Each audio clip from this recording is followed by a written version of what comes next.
Hey there, Brian Hutchison, Global Career Guy. Welcome to episode 49 of my vlog.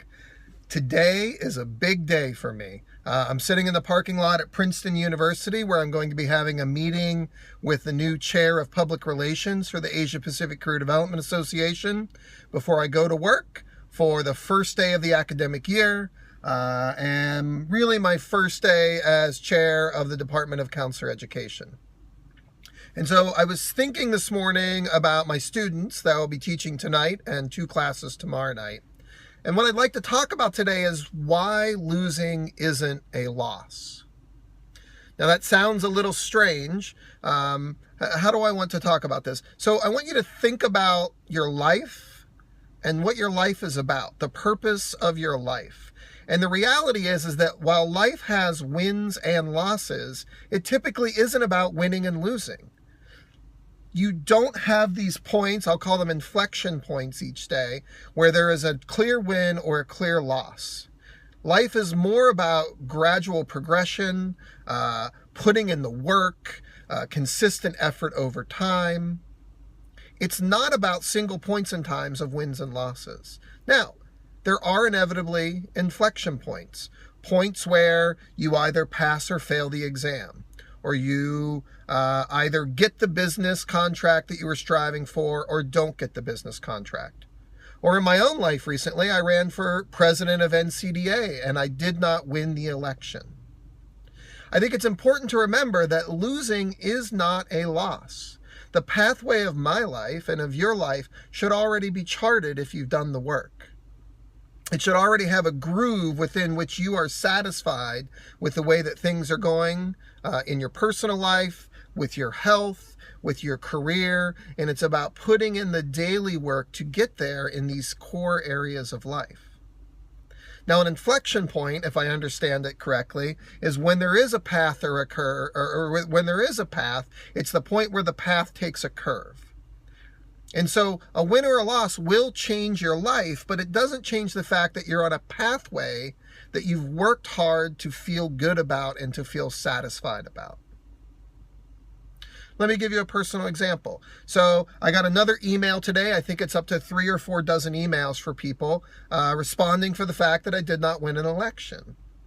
Now, those that know me well all had something like, I know that this probably doesn't break your stride. I know that you're still swimming in the same direction, but I just wanted you to know that, insert whatever their personal thoughts were.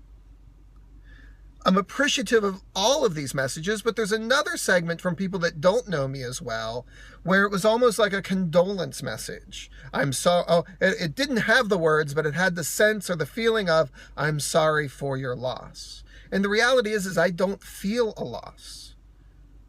I'm very clear about the purpose of my life, particularly through my career work. I'm very clear about the outcomes and objectives that I am trying to be a positive influence on. And a lot of those have around with the globalization of career services. A lot of those have to do with social justice for women, for people of color, for sexual minorities, for people with disability. I'm very aware that I want to be a little bit more of a provocateur and start conversations that I think are needed to have, but might not be happening as much as I wish. Okay? So losing an election is not a loss to that goal. Now, I didn't have an inflection point of the curve bending in a slightly different direction, but still following the same path, just like I'm still on that path today.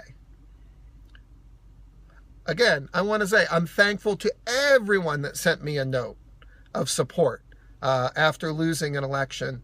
But I also think it's important that we have a broader perspective on our lives, the sense of purpose and meaning that we have in our life, and the fact, as Gary Vee says, that we have to eat dirt, that it is about the day in, day out, micro progress, micro setbacks. It's about seeing this life that we have to live through more than it is at any time where there's an inflection point that we might interpret as a win or a loss.